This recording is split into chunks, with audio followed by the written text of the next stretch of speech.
That time I got reincarnated as a slime. तो episode 1 की start होती है जहाँ पे हम एक तरह का समनिंग सर्कल ड्रॉ होता हुआ देखते हैं। उसके बाद हमें जापान के एक शहर का सीन दिखाया जाता है जहाँ पे वर्ल्ड वॉर का सीन था और हर तरफ आग लगी हुई होती है। उसी आग के बीच में हम एक लड़की और उसकी माँ को देख पाते हैं जो उस आग से बच के भाग रहे होते हैं। तभी उस लड़की की माँ एक बिल्डिंग गिरने की वजह से आग की चपेट में आती है और वहीं पे मर जाती है। वो लड़की अपनी माँ को बुलाती रहती है। तभी हम देख पाते हैं कहीं पे कोई बंदा एक तरह का रिचुअल परफॉर्म करता है जिसकी वजह से वो लड़की उस आग के लपेटे में आ जाती है और गायब हो जाती है। इसके बाद हम प्रेजेंट डे का सीन देखते हैं जब वर्ल्ड वॉर ख़त्म हो चुका है और ये टोक्यो का सीन होता है जहाँ पे एक लड़का घूम रहा होता है और वो आसपास अपने लड़कों को देख रहा होता है, मतलब आसपास के लोगों को देख रहा होता है। वो कहता है यहाँ तो बहुत ही शांति है, सच में मैं बहुत ही अच्छी ज़िंदगी जी रहा हूँ जिसके अंदर कोई भी इवेंट नहीं है और मैं कॉलेज से ग्रेजुएट हूँ और एक बहुत अच्छी कॉन्ट्रैक्टिंग फर्म में काम भी कर रहा हूँ। दिन रात काम करने की वजह से मैं बहुत अच्छा पैसा भी कमा रहा हूँ। मैं एक परफेक्ट 37 साल का बुढ़ा हूँ। इतने में ही वो एक कपल को देखता है और कहता है अगर मेरी ज़िंदगी में कुछ कमी है तो वो एक गर्लफ्रेंड की है। वो बताता है मेरी 37 साल की ज़िंदगी में मेरी आज तक एक भी गर्लफ्रेंड नहीं बनी, पर अब मुझे इन सबसे फ़र्क भी नहीं पड़ता, पता नहीं क्यों। एक सेकंड मैं नाम बताऊं तो भूल ही गया। वैसे इस 37 साल के बुड्ढे का नाम है सातोरू मिकामी। याद रखना, नाम बोले नहीं जाते मेरे से। तभी इस बंदे को एक बंदा बुलाता है और कहता है अरे यहाँ पे। सातोरू उस तरफ जाता है और कहता है तुम्हारा सॉरी मैं थोड़ा लेट हो गया, तो तुम्हें क्या डिस्कस करना है। इतने में ही उन दोनों कपल में से जो लड़की होती है वो बोलती है हेलो मैं हूँ सवातारी मीगो। मैंने तुम्हें बहुत बार देखा है लेकिन ये पहली बार है जब मैं तुमसे बात कर रही हूँ। मिकामी बोलता है ओह हाय मैं हूँ मिकामी सातोरू, मैं तो तुम्हें जानता हूँ, ऑफ कोर्स तुम बहुत फेमस हो। तो लड़की थोड़ा सा शर्माते हुए बोलती है क्या फेमस। मिकामी बोलता है हाँ मैंने बहुत सारे रूमर्स सुने हैं तुम्हारे रिगार्डिंग। वो लड़की थोड़ी क्यूरियस हो जाती है और कहती है कैसे रूमर्स। तब इस लड़की का बॉयफ्रेंड उसे शांत करते हुए कहता है अरे मी हो ये तुम्हें बस परेशान कर रहा है। फिर कहता है सेनपाई थोड़ा सा रैम खाओ इसके ऊपर। इसके बाद सातोरू कहता है ठीक है क्यों नहीं। फिर वो अपने मन में बोलता है वो भी सब तो ठीक है, मैं यहाँ कर क्या रहा हूँ, मैं क्या इनका मैरिज एडवाइस देने आया हूँ क्या। कोई तमारो बोलता है यहाँ खड़े रह के बात करने से कोई फ़ायदा नहीं होगा, चलो हम कहीं बैठ के खाना खाते हैं फिर बात करते हैं। मैंने बहुत अच्छी सी जगह को बुक कर रखा है हम सब के लिए। मिकामी भी चल देता है उनके साथ। फिर वो कहता है क्या यार इन्होंने मेरे लिए डिनर भी अरेंज कर रखा है, मेरा फेवरेट डिनर वो भी, अब तो जाना ही पड़ेगा। वो कहता है ये बच्चे जानते हैं कि बड़ों को कैसे ट्रीट करना चाहिए, कोई बात नहीं मैं चल लेता हूँ। वो लड़की तभी कहती है बस यहीं पे थोड़ा सा आगे चल के ही है वो रेस्टोरेंट। तभी हम भीड़ में से एक औरत की चिल्लाने की आवाज़ सुनते हैं। जैसे ही सबका ध्यान उस साइड जाता है हम देख पाते हैं एक बंदा बहुत बड़ा सा नाइफ लेके मिकामी तमारो और सवातारी के सामने आ रहा होता है। वो श्योरली उन दोनों में से कपल में से किसी एक को स्टैप करने आया हुआ होता है। ये देखते ही वो लड़की थोड़ा सा पैनिक करती है।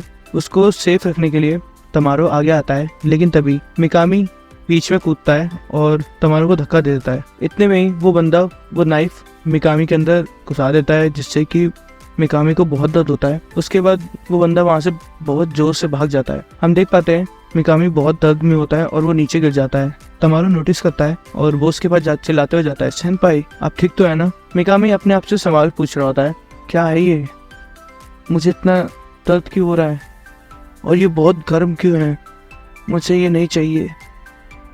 इतने में हम एक तरह की टेक्नोलॉजी को देख पाते हैं, कह सकते हैं एक तरह की एआई।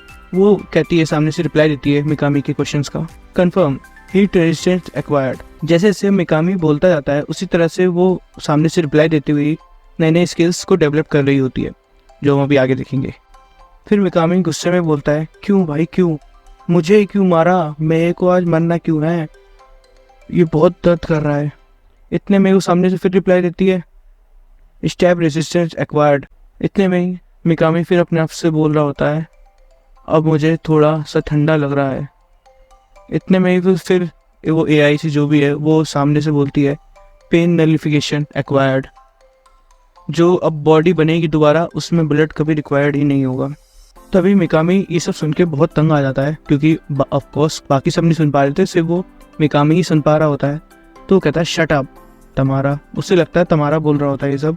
तमारा उसको भरोसा दे रहा होता है कि रुको बस एम्बुलेंस आने वाली होती है। लेकिन मिकामी को पता है कि अब वो मरने वाला है क्योंकि जो घाव है वो बहुत फेटल होता है। तभी मिकामी कहता है बहुत ठंडा लग रहा है मेरे को। वो एआई वापस से रिप्लाई देती है कोल्ड रेसिस्टेंस एक्वायर्ड। फिर वो एआई जो अभी 2 स्किल्स डेवलप करी थी, हीट रेजिस्टेंट और कोल्ड रेसिस्टेंस, उन दोनों को मिला के थर्मल फ्लक्चुएशन रेजिस्टेंस बना देती है। मिकामी होश में आता है थोड़ा सा और वो तमारो को हाथ देते हुए कहता है प्लीज़ मेरी एक आखिरी विश है तुमसे, मेरे घर जाना और मेरे कंप्यूटर की जो हार्ड ड्राइव है उसे नष्ट कर देना। तमारो कहता है क्या, ये क्या है? इतने में वो एआई भी इसको समझ नहीं पाती क्योंकि ऑफकोर्स वो इस वर्ल्ड से नहीं है, तो वो हार्ड ड्राइव वो कंप्यूटर्स को नहीं समझ पाती, इसीलिए वो एक अपने तरफ से अल्टरनेटिव मेजर निकालती है और जिसकी वजह से वो एक और स्किल डेवलप करती है जिसका नाम होता है इलेक्ट्रिक करंट रेजिस्टेंस। मिकामी तमारा से बोलता है प्लीज़ ये मेरा ये आखिरी विश है, प्लीज़ कर देना। तमारा कहता है मैं तो यहाँ पे सिर्फ तुमको जेलिसी फील कराने आया था कि देखो मेरे पास मेरी एक गर्लफ्रेंड है सवातारी और तुम्हारे पास नहीं है। मिकामी कहता है अरे यार चलो कोई बात नहीं, अब तुम उसको हैप्पी रखना और प्लीज़ मेरे कंप्यूटर को उड़ा देना। इतने कहते ही वो सोचता है मैंने कभी नहीं सोचा था कि मैं एक वर्जिन की मौत मरूंगा। वो कहता है अगर मैं दोबारा जन्म लेता हूँ तो शायद मैं थोड़ा और एग्रेसिव रहूँ, जिससे कम से कम 1-2 तो हो मेरे पास। इतना कहते ही वो अपनी आंखें बंद करता है, लेकिन वो जो मतलब रिप्लाई दे रही होती है वो एकदम से कहती है यूनिक स्किल प्रेडेटर। इसके बाद मिकामी बहुत परेशान आता है बस क्योंकि अब वो मरने वाला है, तो वो सबको बोलता है शट अप, अब चुप हो जाओ, अब मरने दो चुपचाप।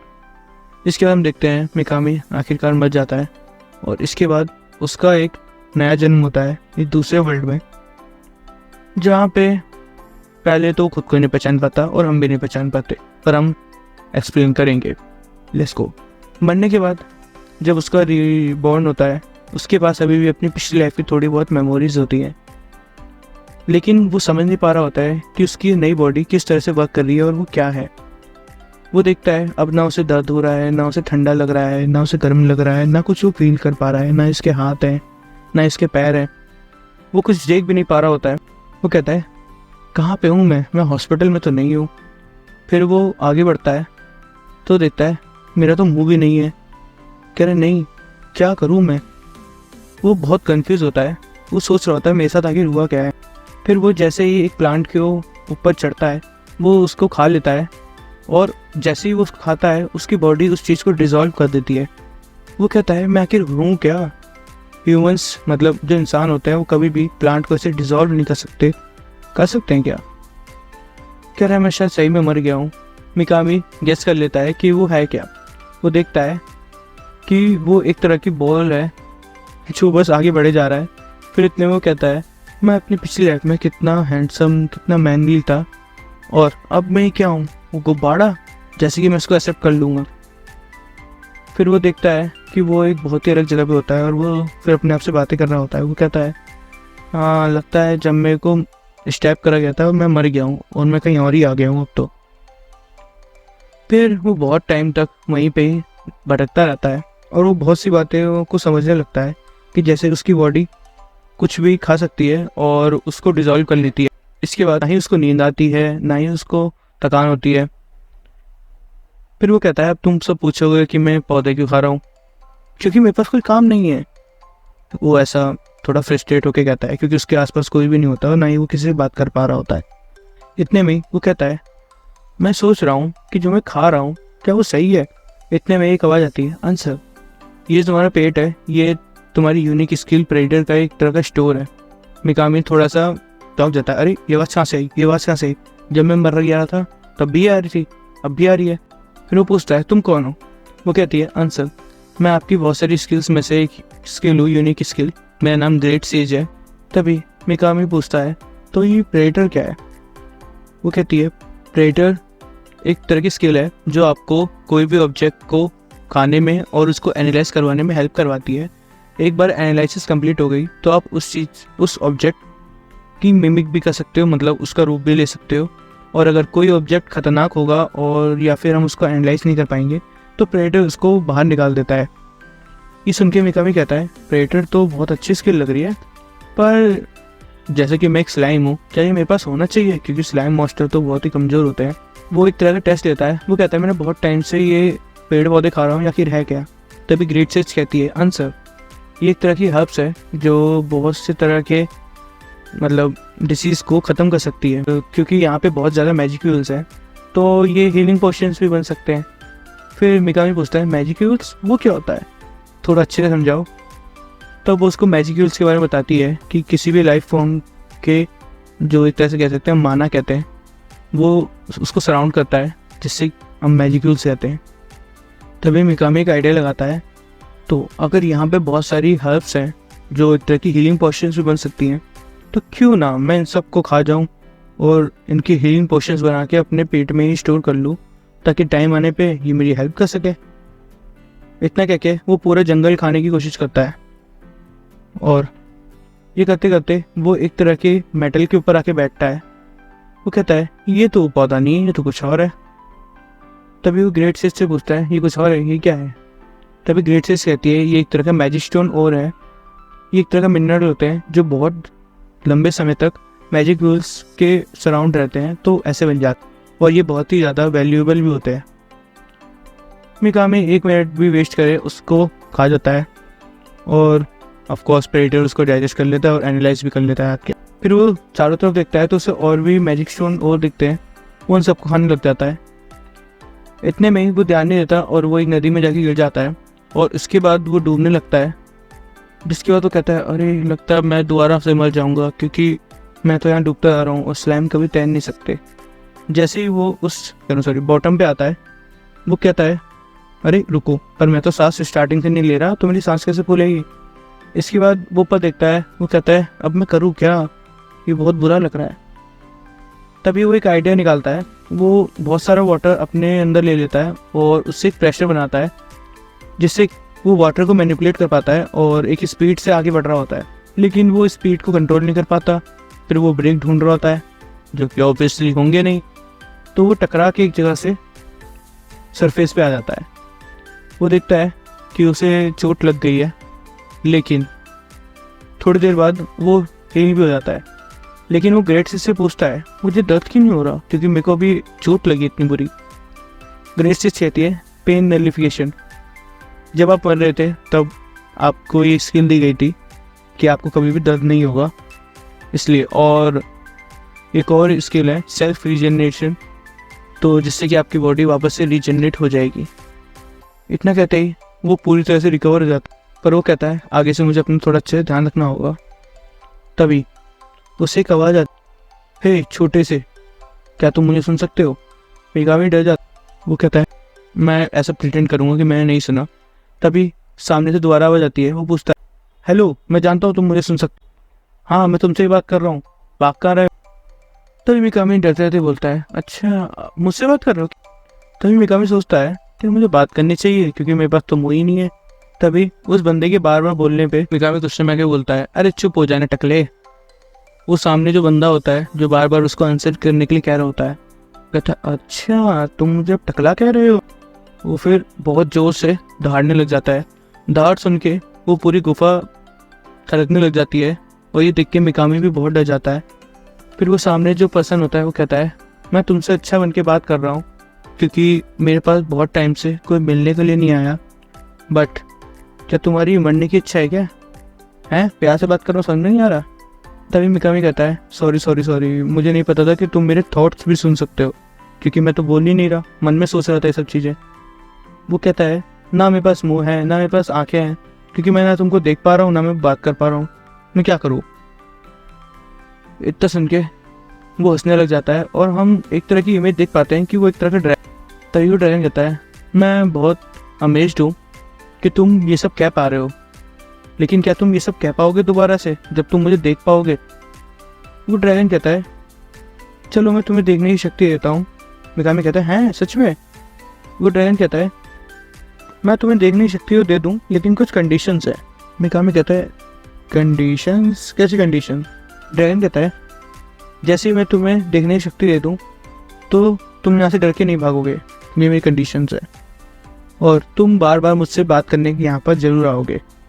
ये सुन के मिकामी कहता है, बस इतना ही, ये तो मैं कर सकता हूँ, वैसे भी मेरे पास कुछ करने के लिए तो है नहीं, तो इतना तो मैं कर ही सकता। ड्रैगन कहता है, चलो ठीक है, अगर तुम मेरी कंडीशन मानते हो तो मैं तुम्हें शक्ति देता हूँ। वो कहता है एक स्किल होती है जिसका नाम है मैजिक सेंस, क्या तुम यूज़ कर सकते हो? मिकामी कहता है नहीं, मैं नहीं कर सकता। वो ड्रैगन कहता है ये तुमको अपने आसपास के मैजिक रूल्स को देखने की शक्ति। मिकामी कहता है चलो मैं ट्राई करके देखता हूँ। मिकामी जैसे ही ट्राई करता है, ग्रेट सेज वापस से आंसर देती है और वो एक न्यू एबिलिटी को डेवलप करती है जिसका नाम होता है मैजिक सेंस। फिर वो मिकामी से पूछती है क्या आप मैजिक सेंस को यूज़ करना चाहोगे? वो कहता है हाँ, ये तो बहुत ज़रूरी है। इतने में ही ग्रेट सेज वो एबिलिटी यूज़ करती है और इसके बाद मिकामी अपने आसपास देख पाता है और वो ये देख पाता है कि वहाँ पे कितनी ही ज़्यादा मिनरल्स हैं, ओर्स हैं, जिसकी वजह से वो गुफा बहुत ही प्यारी लग रही होती है। ये देख के वो बहुत खुश होता है।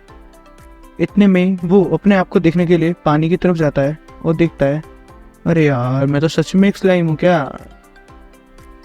फिर वो उसको थैंक यू करने के लिए वापस जाता है ड्रैगन को, जिसको अभी तक वो देख नहीं पा रहा था। कहता है थैंक यू सो मच, एकदम बहुत तेज से चिल्लाता है। वो कहता है ड्रैगन उसे उंगली दिखाते हुए कहता है इधर आओ इधर आओ। मिकामी डरते डरते उसके पास आता है और वो कहता है अच्छा तो तुम एक ड्रैगन हो? वो सामने से रिप्लाई कहते हुए कहता है हाँ, मैं स्टॉर्म ड्रैगन वेल्डोरा हूँ और इस दुनिया में से 4 तरह के ट्रू ड्रैगन है जो एग्जिस्ट करते हैं, उनमें से मैं एक हूँ। ड्रैगन पूछता है अच्छा तो क्या तुम्हें मेरा प्रॉमिस याद है ना? मिकामी बहुत डरते डरते कहता है हाँ मैं जानता हूँ, मैं तुमसे बिल्कुल नहीं डर रहा हूँ और मैं दोबारा बात करने जरूर आऊँगा। इसके बाद वो भगने की कोशिश करता है लेकिन ड्रैगन समझ जाता है कि वो डर रहा है।